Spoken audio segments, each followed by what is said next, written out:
আচ্ছা, কিছুক্ষণ আগে ওই যে ভিডিওটার মধ্যে যে ডাটা ভ্যালিডেশনের যে আইটেমগুলো ওঠে নাই, ঠিক আছে, ওইটা হয় আমার রং সিলেকশনের কারণে এটা হয় নাই। আচ্ছা, তাহলে এটা এখন আবার করি আমি সেভাবে। তো ডাটা ওই যে ড্রপ ডাউনের যে ব্যাপারটা, তাহলে আমি যে কলমটাতে ড্রপ ডাউন রাখতে চাইতেছি, যে ডাটাগুলা যে আইটেমগুলা ড্রপ ডাউন লিস্ট রাখতে চাইতেছি, তাহলে ওই কলমটাতে এই পুরো কলমটারে সিলেক্ট করলাম। সিলেক্ট করার পর আমার ডাটা ট্যাবেই আমি থাকবো, ওখান থেকে আমি ডাটা ভ্যালিডেশনে, হ্যাঁ এটা এমন থাকবে, কি ক্যান্সেল দিই, এটা এখানে গেলে ডাটা ভ্যালিডেশন আসবে, ওখান থেকে লিস্ট, ঠিক আছে। তারপর আমি কোন শিট থেকে ডাটাটা কপি করব, এখানে ক্লিক করলাম। তারপর কোন শিট থেকে আমি ডাটাটা নিব, আমার ডাটা হচ্ছে এখানে, হুম, তা আমি এটা এখান থেকে সিলেক্ট করলাম। সিলেক্ট করার পর কিন্তু আমার এটাতে কিন্তু অটোমেটিকলি চলে আসে, কিছু করা লাগে না। তো এখানে আসলাম, এখানে আসলাম, তারপর এটা সেম থাকবে, এটা অনেক সময় প্লাস চিহ্ন আসে পড়ে, ঠিক আছে। তো এটা খেয়াল রাখতে হবে যে এখানে কোনো প্লাস চিহ্ন যাতে না থাকে। তারপরে আমি এটাতে ওকে দেই, ওকে দিয়ে দেই, ঠিক আছে। তারপরে এখানে যদি আমি আহ, এখানে যদি আমি আমার এখানে কিছুই দেখতেছি না ডাটাগুলা, তো এক্ষেত্রে আমার ডাটা,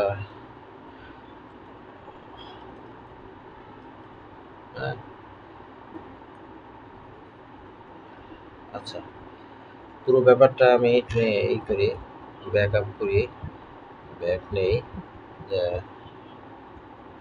ঠিক আছে। পুরো ব্যাপারটা আমি এখান থেকেই করি, তাইলে ব্যাপারটা বোঝা যাবে, ঠিক আছে।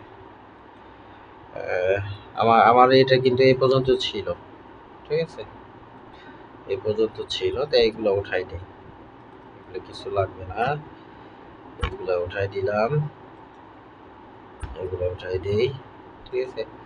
এখন আমি ডাটা ভ্যালিডেশনটা করবো, যে ড্রপ ডাউন লিস্টে নিয়ে আসবো, যাতে আমার প্রোডাক্টগুলো, যাতে এখানে যদি র্যাম সিলেক্ট করি, র্যামের কিন্তু প্রাইসটা কিন্তু এখানে অটোমেটিক ইউনিট প্রাইসটা চলে আসে।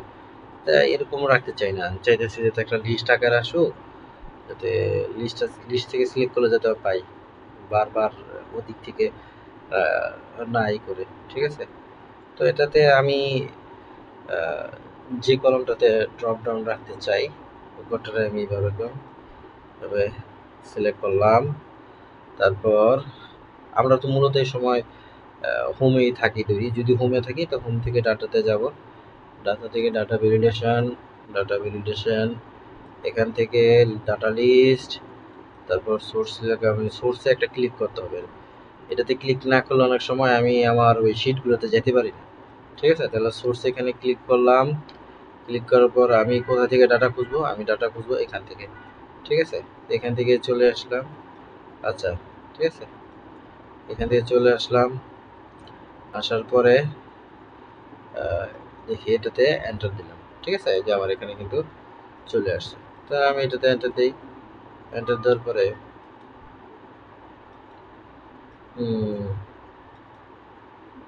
আচ্ছা, এখানে একটা ইরর আসছে, ইররটা কেন,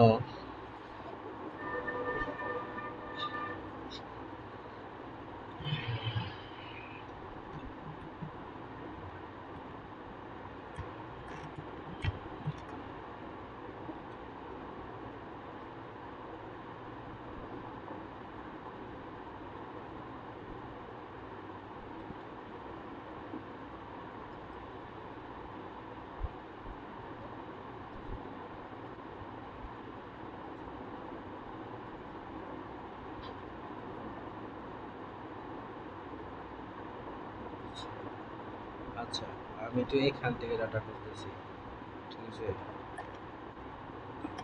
তা আমার তো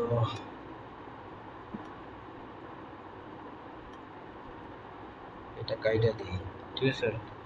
আমার সোর্স হচ্ছে এটা, ঠিক আছে, শিফট,